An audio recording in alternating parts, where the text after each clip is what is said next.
friends, I am Pearl and welcome back to my channel, My French Story, the place to be to learn French. So make sure that you subscribe. Today, I am going to talk about the worst French advice that I have ever come across. The worst advice, the worst tips, and the worst recommendations. And those recommendations, well, you probably follow them. And those advice, those tips, those recommendations are bad and they are preventing you from learning French efficiently and becoming fluent in French. And I know this is your goal. You want to become fluent in French. Well, if this is your goal, just keep watching this video. So another bad advice that I've heard a lot is to study every day in order to learn French. Well, I'm going to be very honest with you. It is not true. In order to learn French and speak French fluently, you don't need to study every day. I repeat, you don't need to study every day. And I'm going to tell you why. When you tell yourself that you are going to study every day, if there is one day where you don't study, you are going to punish yourself. And the next day you will do more work to compensate what you haven't done the day before. But the problem is you are going to work so hard on one day that maybe the next day you are going to feel like, well, I did so much work the day before, I don't really need to study. And this is the problem. So some people, they miss one day, they have a peak, so they work super hard the next day and then they go down again. And this is what you don't want because you don't want to go like this. You want to go really straight. You want to be consistent. So in order to be consistent, you can start with 3 days a week. 3 days a week, those days are French days. And this is the day where you are going to do some French. Because here, the idea is to do consistency, is to be consistent, not to have peak and then stop and peak and then stop. So that's why telling yourself, you are preparing your mind to failure because life happens and sometimes you legit don't have time. You really don't have time. So having breaks in between, telling yourself you're going to work 3 days a week, well, if you miss a day, you can do the other day and you still have the same amount of days during the week. So here, you don't need to learn French every single day. And if you miss a day, that's okay. Don't punish yourself. You know, when you do a diet and you eat really bad one day, the next day you become really strict. So you see people doing apple detox or just eating soup because they want to compensate what they've done the day before. You don't want to do that with French. You really don't want to do that. You don't punish yourself because you miss one day. That's why having 3 days a week, it's a good amount of days that you can definitely follow. So another bad advice is to study for an hour. Study for an hour. So I see that a lot and I have to be honest, I'm guilty of it. I've done it when I was trying to learn English. This idea of studying for an hour every day. So now you know you don't need to study every day. But this idea of an hour, you need to study an hour a day. I don't know where it's coming from because it hasn't been proven that studying an hour is going to make you memorize better or be more efficient. But people just say, oh, you need to study an hour when you study. And it's not true. It has nothing to do with studying for an hour or 2 hours. It has to do with the task. Is the task completed? When you do listening, when you do writing, it's going to take you not the same amount of time, but you're still improving your French. So have you finished your listening? Have you finished your writing? Sometimes it can take you 2 hours. Sometimes it can take you half an hour. So it all depends on what you are doing. There's not one set of time that is saying that you're doing good or you're not doing good. So here, once again, be careful. Think more in terms of task, in terms of skills, rather than an hour or 2 hours. So here, for example, let's say you want to learn how to talk about your personality in French and you're using one of my videos. So my videos are around 10 minutes. So you are going to watch my videos. You're probably going to stop the video to take notes. Let's say it takes you not 10 minutes, but 20 minutes. Then you will probably practice a little bit. You will probably practice for 15 or 20 minutes. And then boom, 40 minutes of work.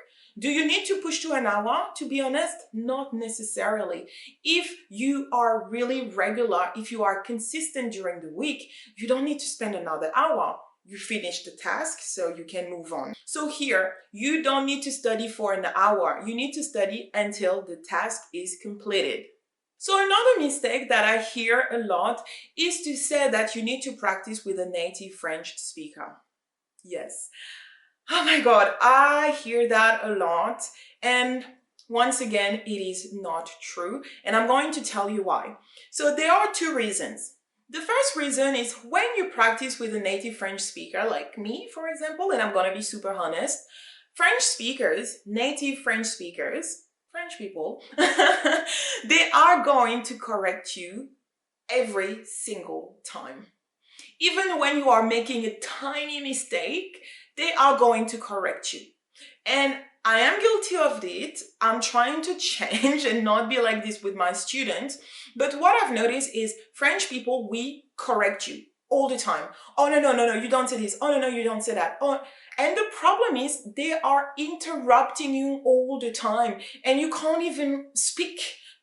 You can't even let it out because they are interrupting you. And it's good, like it's good, you're improving, but you're not really speaking when you are stopped every 2 seconds. So for me, I'm saying it's good, it's necessary, but it's not all the time the best way to improve your French. So that's why this advice is bad, because French people, they're gonna interrupt you.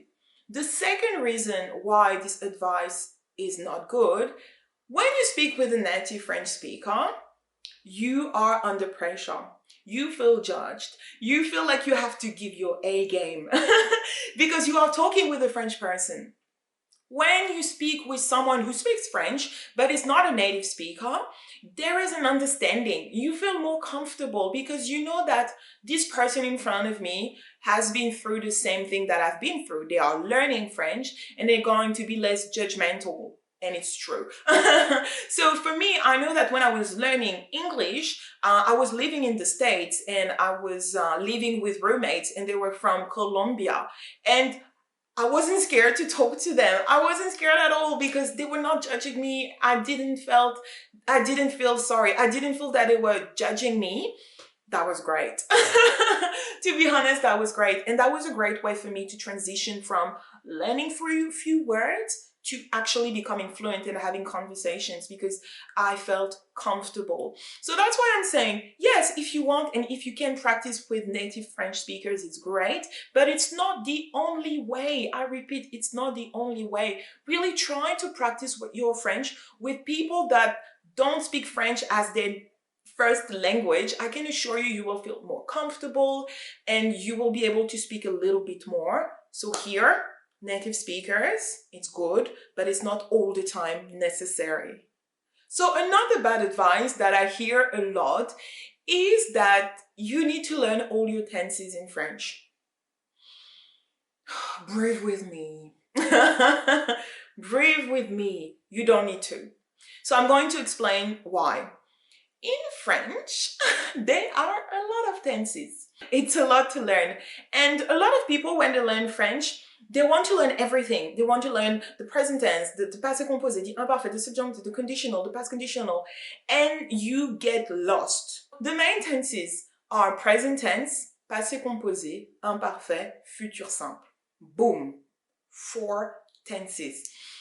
And an advice, before you even move on to subjunctive, before you move on to conditional, make sure you master those 4 tenses perfectly. So a mistake that you are probably making is to learn, always learning on top of things without even mastering the rest. So it's like you want to run before you can even walk. And people say to me, but what happens if I need the subjunctive, if I need the conditional? You can always make your way around things. You can always rephrase and say things in a different way. So here, I'm telling you, you don't need to learn and know all the tenses in French. My tip for you is really to become more comfortable with what you have. Learn how to walk before you run. Okay, so here you don't need to learn all the tenses. I promise you, you don't need to learn all the tenses. So my French team, I hope you liked this video. Please let me know in the comment section box down below. What are the new strategies that you are going to implement in your French learning? Let me know everything.